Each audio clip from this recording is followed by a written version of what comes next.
nggak apa-apa, terusin, enak kok.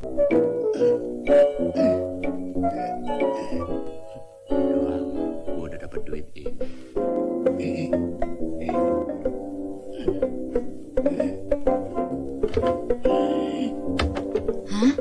Hah?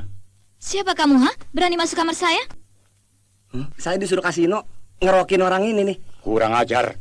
Jangan. Oh, orang edan. Rupanya kau mau bunuh saya ya? Oh. Siapa kasino itu? Hah? Ampun. Mau untung jadi buntung. Belel lo. Tega lo, Kas. Kenapa sih? Gara-gara lu nih, gua jadi bonyok begini. Disuruh mijit, malah keluyuran. Enak aja lo. Apaan? Nih buktinya, gue mijit orang. Ayo dong. Yang penting asik. Hei, apa kabar? Baik. Kalian tadi dicari Dono Kasino Indro.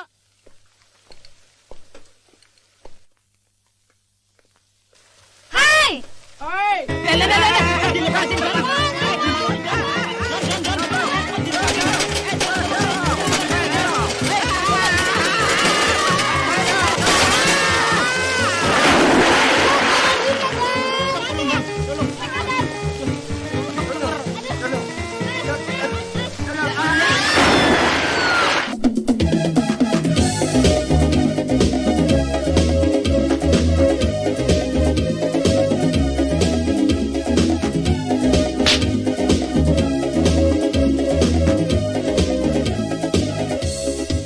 Adalah cerita seorang jejaka yang dibicarakan semua orang, baik yang perawan atau yang janda, semua memanggilnya si jejaka gila.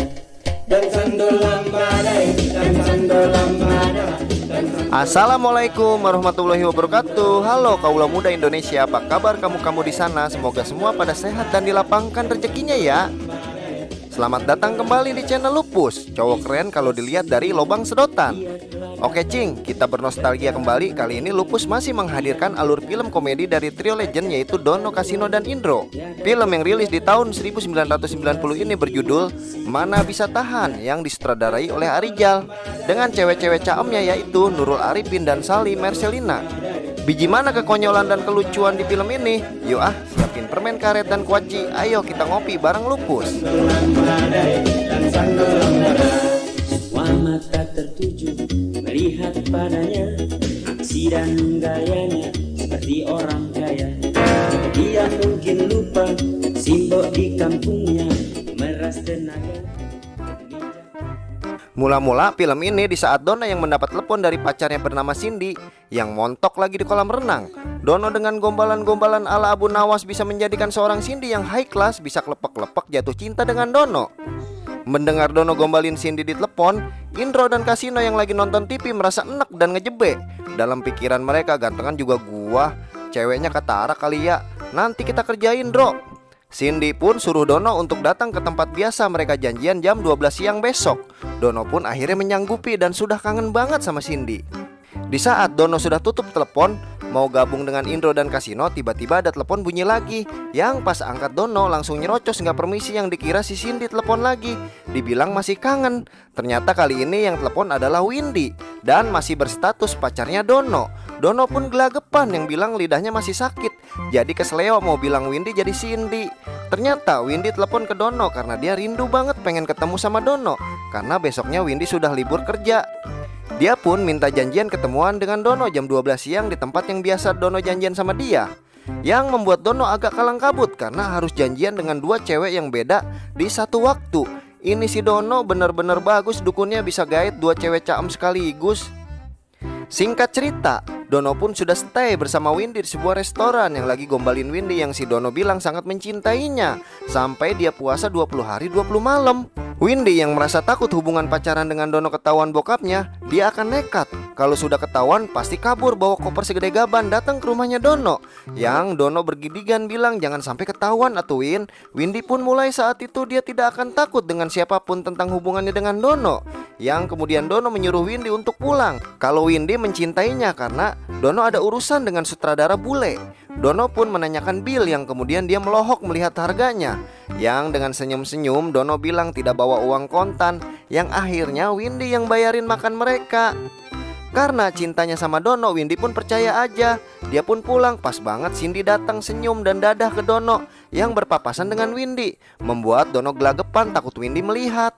Cindy pun datengin Dono yang lagi pura-pura liatin menu makanan, padahal nutupin muka yang kemudian dicium oleh Cindy. Dono yang penuh kepura-puraan memprotes Cindy yang telat 5 menit. Yang Cindy ke depan kalau janjian akan datang 30 menit sebelum waktunya. Dengan cengengesan, Dono malah gak apa-apa telat 1 jam ge. Dia pasti akan nunggu karena dia sayang banget sama Cindy. Dono keceplosan, sebelum kamu soalnya Windy dulu yang datang. Yang refleks Cindy langsung bangkit mempertanyakan siapa itu Windy. Dan kenapa kok ada bekas gelas minuman di sini? Yang langsung Dono berkelit dan bermain lidah, itu bekas rekan bisnisnya tadi. Di luar, di saat Windy tunggu taksi, di situ terdapat Diding Boneng yang lagi pantau Windy. Kayaknya Diding dapat peran untuk mengejar Windy yang jadi cewek idolanya. Yang pas Windy pergi naik taksi dia bilang, itu cewek kalau gua dapetin akan dihajar rata sama gua dan gua cupangin lehernya. Di saat itu Indro yang pura-pura menyamar jadi Bupati Jawa Barat sedang mengintai Dono yang kesal. Dono udah kibulin 2 cewek caam yang Indro buat rencana ke kasino. Akan menyelamatkan kedua cewek itu jangan sampai kejerumus lebih jauh. Kasino pun bilang ke Indro merasa bingung, kenapa ya cewek cakep-cakep kok bisa dikibulin sama si Pompa Dragon. Kemudian Indro pun punya rencana bagi tugas agar Kasino kasih tahu ortunya Windy tentang anaknya yang pacaran sama Dono. Sedang Indro akan memberitahu ortunya Cindy. Akhirnya Indro pun datengin rumah Cindy yang baru masuk rumahnya udah disambut oleh boneka harimau. Dan kemudian jenggotnya Indro ditarik sama bocil yang sambil lari-lari bilang jenggot palsu, hahaha jenggot palsu. Yang kemudian ditangkap Indro dan jenggotnya dipasang lagi sama si Indro. Muncullah ortunya Cindy yang mempertanyakan Indro siapa. Kemudian Indro berpura-pura jadi pakdenya Dono yang langsung to the point bilang bahwa anaknya bapak yang bernama Cindy lagi berpacaran dengan keponakannya Dono. Dan maksud kedatangannya pakdenya ini ingin memberitahukan keluarganya Cindy jangan sampai Cindy rusak akibat pergaulan dengan Dono yang akan membuat malu keluarganya Dono termasuk pakdenya. Yang ayahnya Cindy harus biji mana agar anaknya tidak rusak. Dan Indro pun kasih solusi untuk larang putrinya itu berhubungan dengan Dono. Dan terus diawasi. Dono itu penipu, banyak hutangnya dan pengangguran berat yang membuat sang ayah tambah khawatir dengan sang putri. Indro yang pura-pura jadi pakdenya Dono kasih saran, kalau mau anaknya selamat dia mempunyai satu lagi keponakan yang baik bernama Indro. Kebetulan dia satu rumah dengan Dono, yang kemudian sang ayah akan memikirkannya. Selesai itu Indro pun akhirnya bangkit untuk pamit, yang sekali lagi ingetin ayahnya Cindy tentang Indro. Di saat di rumah, Kasino sedang siap-siap dandan jadi cewek yang berangkat ke rumahnya Windy. Indro pun kasih pisau belati untuk jaga-jaga takut Kasino diperkosa yang dia ikat di pahanya. Karena Indro tahu bokapnya Windy sudah menduda sejak lama. Dan Indro kasih kapsul yang di dalamnya ada serbuk bila ditiup terkena hidung akan bersin-bersin akut. Kapsul itu pun digunakan bila dalam keadaan benar-benar urgent. Dan sekali lagi Indro kasih 4 pil yang kalau 2 pil itu dimasukin ke dalam minuman, tuh yang minum akan teler. Bener-bener si Indro sangat safety untuk Kasino. Kasino pun tampilannya udah bener-bener menor serta montok datengin rumahnya Cindy yang pintu gerbang rumahnya nggak dikunci. Untungnya yang datang seorang Kasino yang tampan dan baik hati. Dia pun masuk dan inisiatif kunci gembok gerbang itu dari dalam. Dengan pedenya dia jalan yang ternyata Kasino sudah diawasin yang jaga rumah. Dia pun digonggongin yang sedikit gelagapan. Kasino pun lempar celana dalam punyanya yang bilang kemarin ikan 1 empang modar semua itu diceburin. Palingan itu anjing 1 jam udah teler. Yang kemudian si anjing terus kejar Kasino hingga dalam rumah, yang membuat dia ngumpet di atas lemari. Di waktu itu si punya rumah datengin Kasino yang menyuruh anjing peliharaannya itu untuk pergi. Bapak itu pun mempertanyakan tentang siapa Kasino yang sebelumnya Kasino jawab dia pengen numpang pipis dulu karena udah di ujung. Kalau nggak ada WC kebun juga boleh. Bapak itu pun anterin Kasino. Yang di dalam toilet, Kasino mempersiapkan senjatanya taburin serbuk bersin pemberian si Indro ke dalam sapu tangannya sambil dia latihan bicara tentang kedatangannya. Bapak itu pun dengan setia menunggu Kasino yang pura-pura jadi cewek. Di awal pembicaraan, Kasino kaget anjingnya galak banget yang si bapak bilang mungkin belum kenal. Waduh, apalagi kalau sudah kenal bisa diobok-obok si Kasino. Pria itu kemudian mempertanyakan kedatangannya sambil kedip mata ke Kasino. Kasino pura-pura jadi tantenya Dono yang beritahu si ayah bahwa Windy sedang terlibat percintaan dengan si Dono. Siapa itu si Dono? Kasino pun menjelaskan bahwa Dono merupakan keponakannya yang paling brengsek. Kasino, sang tante yang STW pun pernah mau diperkosa sama si Dono. Untung selalu gagal, soalnya Kasino jarang tidur, sering siskamling. Kasino, sang tantenya Dono, menghimbau untuk Windy segera harus menjauh dari Dono daripada nanti Windy jadi orang gila. Dan saran dari sang tante, lebih baik Windy berhubungan dengan keponakan yang satu lagi bernama Kasino. Orangnya baik, lulusan Open University, dan dia tinggal satu rumah dengan Dono. Dan yang terpenting supaya kita lebih sering ketemu. Si bapak pun bilang, baik, saya akan ikuti nasihat dari Ses. Sambil si bapak elus kaki Kasino oleh kakinya. Yang kemudian Kasino cipok tuh si bapak, yang langsung si bapak mulai agresif, udah berani pegang-pegang kalung dari Kasino. Yang Kasino keringetan ambil sapu tangan dari sakunya, yang dia basuh leher kemudian muka. Dan mulai tersadar apa yang dilakuin, tetapi terlambat. Kasino pun akhirnya mulai bersin-bersin. 2 gelas air pun datang, yang Kasino minta ambilkan tisu ke si bapak. Kemudian Kasino masukin 2 buah pil ke salah satu gelas, yang kalau diminum bisa buat 2 tahun teler nggak bangun-bangun. Si bapak pun datang bawa tisu, yang Kasino sembari bersin-bersin nggak kelar-kelar. Dengan inisiatif si bapak ambil gelas yang airnya sudah dimasukin kapsul oleh Kasino untuk diminum ke Kasino. Ini mah senjata makan tuan, yang si bapak terus maksa untuk Kasino meminum gelas itu. Pada akhirnya gelas itu pun nyeblok ke mukanya si bapak, yang ternyata mulai bersin-bersin juga. Dan dia pergi kembali ambilkan air untuk isi gelas itu. Dengan cepat kilat Kasino pun tublekin kapsul ke dalam gelas satunya yang di meja. Pas datang si bapak bawa gelas yang sudah diisi air, langsung Kasino teguk. Dan Kasino mempersilahkan si bapak untuk meminum gelas yang di meja sambil 2 orang itu bersin-bersin. Kasino pun memaksa dan menyemangati si bapak untuk meminum dan menghabiskannya. Walau sambil bersin-bersin si bapak tetap agresif pingin peluk Kasino, yang Kasino pun memperbolehkan bisa memeluknya sampai hitungan ke 10. Benar saja, karena efek serbuk kapsul yang diminum si bapak, setelah hitungan 10 dia pun teler dan pingsan. Di saat di rumah, Kasino dan Indro sedang sarapan nanyain Dono tentang pekerjaan yang calon artis. Kemarin ketemu dengan produser film. Dono pun bilang dia keluarin bakat aktingnya, yang kata si sutradara, Dono mempunyai bakat yang terpendam. Dan si produser langsung sodorin kontrak 5 tahun langsung. Dono pun setuju dan langsung tanda tangan. Yang Dono belagu tanya Kasino dan Indro pengen apa nanti dia kasih. Indro pun cengengesan yang bilang lu nyuci pakai penggilesan aja belagu Don. Dan Dono pun mau pergi ketemu sama produser katanya, tetapi dia pinjam uang dulu 20.000 buat ongkos taksi. Sambil tuang teko ke gelas yang isinya kosong tuh teko. Diketawain sama Kasino yang bilang, teko sama otak lu sama-sama kosong Don. Di saat itu ada telepon yang langsung aja Dono dengan pedenya, halo Cindy sayang. Padahal itu adalah Windy yang telepon. Dono pun gelagapan karena Windy sudah ketahuan oleh ortunya tentang hubungan dia dengan Dono. Yang Windy pengen kabur dan pergi ke rumahnya Dono. Dono pun suruh Windy untuk datangnya beberapa hari lagi kalau dia sayang sama Dono. Soalnya Dono lagi sibuk, yang langsung telepon dari Windy ditutup olehnya. Kasino dan Indro yang lagi nguping pembicaraan Dono dengan Windy cuma bisa ketawa dan membiarkan Dono biar gila sendiri. Dono yang berencana untuk kabur di waktu itu juga dia mencoba menulis surat yang pensilnya mau sepurek ternyata pecah kena tangannya. Di saat dia mau masuk kamar, bel pintu terus berdering, yang Dono pun buka pintu rumahnya. Ternyata tamu itu adalah Cindy yang kabur dari rumahnya demi kawin dengan Dono. Dono pun pusing, ternyata Cindy kabur juga. Ntar gimana si Windy? Ternyata Cindy kabur dari rumahnya karena ketahuan sama bokapnya hubungan dengan Dono. Yang kemudian dia dikunci dan dikurung di dalam kamarnya sama si bokap. Cindy yang kebelet pengen pipis, tetapi Dono mengejar dia yang bilang Cindy harus pergi dulu, jangan tinggal di sini sebab papihnya Dono akan pulang dari luar negeri. Yang kalau ketahuan takutnya mereka dianggap kumpul kebo. Yang kemudian Dono suruh Cindy untuk tunggu di taman, setelah 10 menit dia pasti akan datang ke taman itu. Dan Cindy pun ancam kalau Dono tidak nongol dalam 10 menit dia akan datang lagi ke rumah itu. Baru aja Dono mau masuk, bel pintu bunyi lagi, yang dikira Dono si Cindy yang datang lagi. Sambil kesal, pas dia buka ternyata Windy, yang kegirangan langsung nemplok ke Dono, yang merasa senang kabur dari rumahnya pengen hidup dengan Dono. Karena Windy yang bokapnya killer melarang hubungan mereka berdua. Dono yang waktu itu bilangnya itu rumah punya dia, sedang Kasino dan Indro temannya cuma numpang. Sekarang Windy tidak ingin di rumah itu ada mereka dan suruh Dono untuk mengusirnya. Dono yang gelagapan hadapin Windy karena lebih sangar dari Cindy, suruh dia pergi karena papinya akan datang. Tetapi Windy malah senang biar cepat ketemu dengan papinya Dono biar dimintain kawin. Dengan janji yang sama, Dono suruh Windy untuk pergi ke taman dan nunggu di sana selama 10 menit. Dono akan datang ke sana dan Windy pun ancam kalau 10 menit nggak datang, dia akan balik lagi ke rumah itu. Setelah kedua wanita itu berada di taman, Dono pun siap-siap akan kabur dari rumah itu.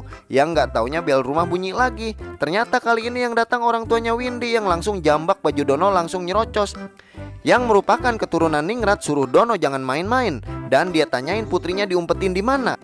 Yang si Dono gelagepan dan gak ngaku bahwa dia adalah Dono. Bokapnya Windy pun akan tunggu Dono sampai pulang. Yang si Dono ngaku jadi adiknya Dono. Mereka pun akhirnya berdua saling diam-diaman. Yang tak lama Kasino datang ke rumah itu yang bokapnya Windy bangkit dari kursi yang langsung jambak baju Kasino. Ampe Kasino gak bisa napas dan protes bajunya baru aja disetrika udah dibejak-bejak. Si bapak itu mengira Kasino adalah Dono yang baru dia mau nunjuk ke arah si Dono. Dono pun kasih kode untuk tidak bilang. Wah, cari Dono tuh. Kenapa nggak bilang dari tadi? Kasino pun tanya ke si Dono yang jadi adiknya Dono, keberadaan si Dono di mana? Yang Dono bilang mungkin ada di taman orangnya. Yang pas si bapak keluar, Kasino jenggut rambutnya si Dono, tanyain di mana si Dono, karena Kasino tahu si bapak lagi ngintip. Akhirnya bokapnya Windy datengin taman yang pas banget Windy pun pergi. Bokapnya kemudian duduk berbarengan dengan Cindy yang sedikit Cindy tidak nyaman. Di waktu itu Dono pun meminta bantuan Kasino untuk memecahkan permasalahannya yang kemudian Kasino pun akan bantu. Tetapi Dono jangan buat onar lagi. Kasino pun menyuruh Dono urusin Cindy dan bokapnya, sedang Kasino yang akan urusin Windy. Di waktu itu bel rumah kembali berbunyi yang ujuk-ujuk Windy lempar tas ke arah Dono yang bilang gak tahu diri. Dia yang lagi nunggu di taman udah lewat 10 menit, Dono pun gak nongol-nongol. Yang kemudian Windy langsung ajak Dono untuk kabur pergi. Tetapi bel pintu kembali berbunyi yang otomatis Dono pun dorong Windy ke lantai 2 untuk ngumpet di kamarnya Dono. Ternyata yang datang bokapnya Cindy seperti kerasukan langsung marah-marah dan panggil polisi udah kayak panggil tukang ojek. Sambil jambak bajunya Dono, Kasino pun datang untuk menenangkan. Yang kemudian si bapak agak ngerem marahnya yang mempertanyakan di mana si Dono. Kasino bilang di antara mereka nggak ada yang namanya Dono. Mungkin si Dono belum pulang, masih ada di taman. Di taman, bokapnya Windy sedang berteduh di bangku yang disangka Dono oleh bokapnya Cindy yang bilang ternyata si Dono udah bangkotan. Dan sebaliknya bokapnya Windy menyangka bokapnya Cindy yang lagi jalan ke arahnya disangka si Dono. Dan dia kemudian mereka berdua saling jambak-jambakan dan saling bilang kehebatan masing-masing. Tua bangka sialan, lu gak tahu gua mantan tukang parkir di Pelabuhan Priuk ya? Lu juga gak tahu gua ini bekas mandor ya? Yang sudah ayunkan tangannya untuk nonjok tetapi nggak jadi. Yang langsung mereka berdua saling meminta maaf karena salah orang. Dan mereka pun duduk di masing-masing kursi. Di rumah, Windy yang keluar kamar langsung disuruh masuk lagi oleh Dono. Yang di saat itu bel pintu berbunyi lagi yang dibuka oleh Dono. Kali ini Cindy yang datang. Baru Dono mau ngejelasin yang udah gelagepan hadapin keadaan semua itu. Tiba-tiba bel pintu pun berbunyi lagi yang dengan gerabak-gerubuk Cindy Dono arahin masuk ke kamar bersebelahan dengan kamarnya Windy. Yang kemudian kali ini yang datang adalah si Indro yang lagi mules mau boker masuk ke kamarnya. Tetapi Dono melarang.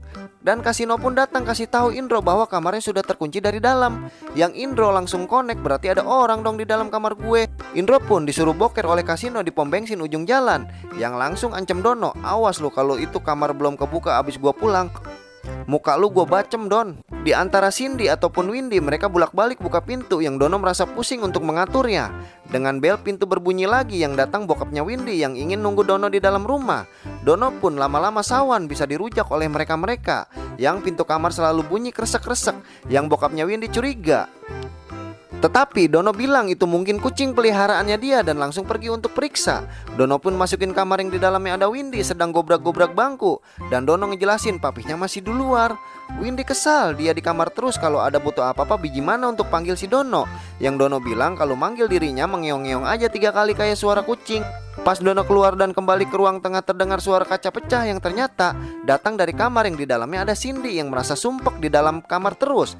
Dono berkilah kalau papinya masih ada di luar. Yang Cindy tanya kalau panggil Dono gimana. Dan Dono pun suruh Cindy kalau pengen panggil dia dengan menggonggong seperti anjing. Pasti dia akan datang. Dono pun turun lagi dan kemudian bel pintu bunyi lagi yang dibuka ternyata papinya Cindy. Dengan tenaga engkol Dono sampai nggak bisa ambekan. Dan mereka berdua pun bertemu lagi di momen yang sama sedang mencari seorang yang bernama Dono yang telah bawa lari anak gadis mereka. Dono pun dicekek oleh kedua orang itu sampai ngap-ngapan. Celananya pun dibuat kedodoran, untung kagak kencing di situ si Dono. Selamatlah Dono dari cengkraman para ortu itu karena suara kucing yang mengeong-ngeong. Yang langsung Dono datengin kamarnya Windy yang merasa super bete di kamarnya sendiri. Ternyata di antara bokap Cindy dan Windy menganggap Dono yang pura-pura jadi adiknya Dono sebagai anak yang baik dan penurut. Dan kedua ortu itu pun berencana akan menjodohkan anaknya ke adiknya Dono itu. Di waktu itu terdengarlah suara anjing yang terus menggonggong, dan langsung aja Dono datengin kamarnya Cindy yang udah sawan ingin keluar kamar. Di saat Dono datengin kedua ortu dari cewek-ceweknya itu, dia dianggap anak baik, jadi rebutan di antara para ortu itu untuk dijadikan calon mantu sama mereka. Dan bel pintu bunyi lagi yang datang Kasino dan Indro. Otomatis para bapak itu pun langsung arahin ancaman ke si Indro, yang mereka anggap si Dono karena belum ketemu. Si Indro yang gak tahu juntrungannya langsung kena ancam dibela sama Kasino yang bilang dia adalah temannya Dono, dan si Dono lagi pergi. Di waktu bersamaan terdengarlah suara brang-breng-brong di kedua kamar atas, yang Dono pun mencoba menenangkan mereka. Tetapi keadaan sudah chaos dan tidak bisa dikendalikan. Dan akhirnya baik itu Cindy ataupun Windy keluar kamarnya, yang kemudian mereka berdua bertemu dengan bokapnya. Dan cewek-cewek itu pun mengadu ke bokapnya telah ditipu oleh seorang Dono, yang kemudian si Dono dijewer oleh Kasino dan Indro. Mereka pun bilang, "Om, ini tersangkanya sudah kutangkap." Indro pun dipanggil oleh bokapnya Cindy, dan dia pun dijodohkan ke anaknya Cindy yang sambil cengengesan ketiban emas. Hal yang sama Kasino juga dipanggil oleh bokapnya Windy, yang ditanya mau apa enggak, yang dengan grecep mau banget langsung peluk Windy. Kasino pun disuruh bokapnya Windy besok malam suruh tantenya datang untuk lamar anaknya. Dan sekarang tolong antar Windy pulang ke rumah, dan Cindy pun sama langsung gaet Indro untuk antar dia pulang. Sedang Dono Amsyong belagu sih pacarin dua cewek sekaligus. Terus si Dono nanya kepada bokapnya Cindy dan Windy tahu dari mana alamat ini, yang mereka bilang tahu dari pak dedenya Dono dan tantenya Dono.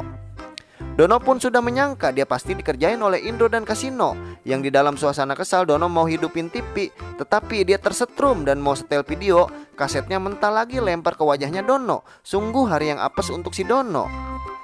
Pada suatu ketika Kasino dipanggil oleh tetangganya yang seorang sumo, tinggi gede. Dia badannya pegal-pegal pengen dibeliin obat oleh Kasino, tetapi si Kasino malah saranin mending dipijit aja, tetapi bayarannya ditambah. Awas loh kalau kibulin gue bakal gue rujak Lukas. Yang Kasino bilang dia gak bakal berani bohong, yang lihat jari tangannya gede-gede kayak pisang Ambon.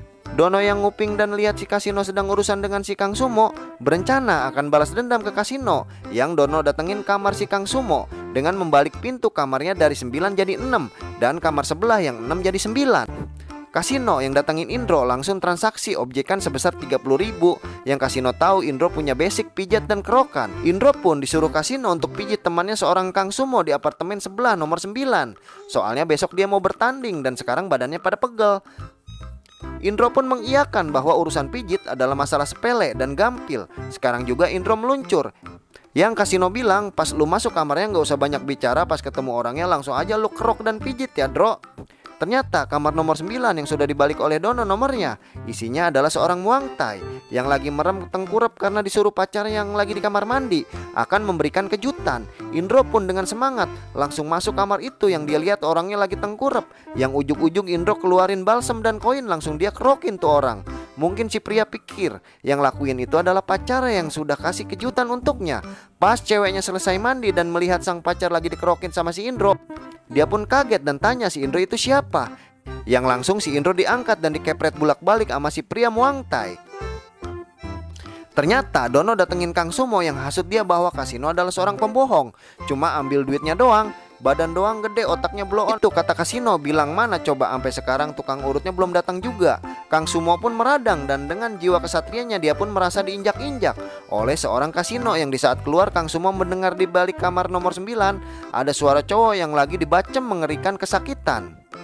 Kasino yang lagi asik main piano dikagetkan oleh Kang Sumo yang gedor-gedor pintu gak pakai adab. Yang Kasino bilang, mentang-mentang udah seger dipijit, gedor pintu seenak udel ya. Yang langsung Kasino pun tanpa ampun digampar Kang Sumo, yang anggap Kasino pembohong. Udah berapa jam dia nunggu tukang pijitnya belum datang juga. Kasino pun dirujak oleh Kang Sumo. Yang selesai dibejak Kasino, Kang Sumo di jalan dia kepapasan dengan Indro yang babak belur juga pulang ke rumah. Indro yang sampai rumah dalam keadaan babak belur cari Kasino, yang ternyata dia juga lebih amburadul dibanding si Indro yang duduk berdua silih pendapat. Duit kagak seberapa, muka benjol. Di saat itu Dono datang yang langsung ledek mereka berdua, yang bilang, waduh kok jadi pada bonyok begini, soalnya gue yang kerjain lu berdua. Indro pun bangkit mau bacem Dono, yang tiba-tiba suara telepon berdering. Ternyata Dono diterima main di sebuah film dan langsung dikontrak saat ini juga. Dan dia pun langsung disuruh datang ke lokasi syuting.